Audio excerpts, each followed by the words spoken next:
Добрый день, дорогие друзья! Сегодня разберем, какие продукты нельзя есть на завтрак.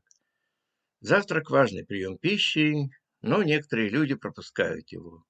И кроме того, существует понятие «нездоровый завтрак». Это намного хуже, чем просто пропуск приема еды.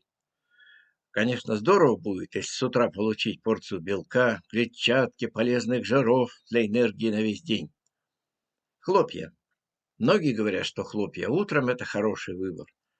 Однако все не так. На упаковках написано: в составе цельнозерновые продукты, а сами злаки служат источником многих питательных веществ, включая микроэлементы, например, железо, витамины и, например, витамин А.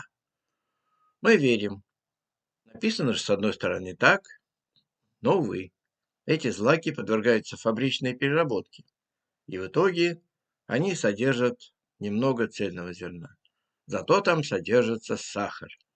Блины и вафли.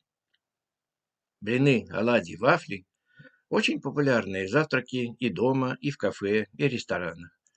Мука, яйца, сахар и молоко – все это содержится в этой еде, которая по-разному готовится, но суть ее одна.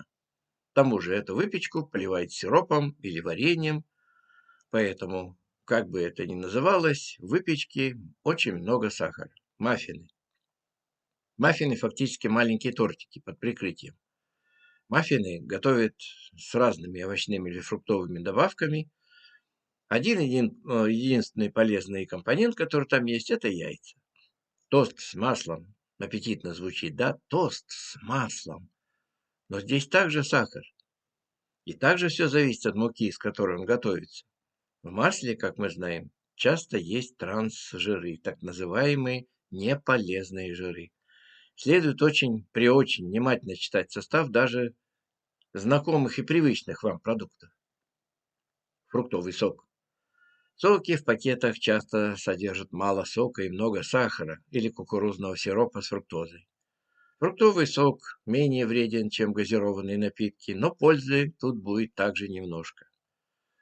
Сладкий йогурт. Белый греческий йогурт из цельного молока с щепоткой ягод сверху. Ох, красивый, отличный вариант.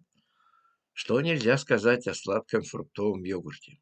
У недобросовестных производителей иногда здесь содержится больше сахара, чем даже в мороженом. Батончики с мюсли. Это еда, как и обычные шоколадные батончики. Если в необработанном овсе много клетчатки, то в таком виде клетчатки не больше 3 грамм. Плюс сахар, кукурузный сироп и мед также присутствуют в этом составе. Мой совет все же ориентироваться на сайт Роскачества по продуктам питания, ГОСТам и проведенным проверкам по брендам и не только. На сегодня все. Оставайтесь с нами, подписывайтесь на наш канал и не сомневайтесь, все будет хорошо.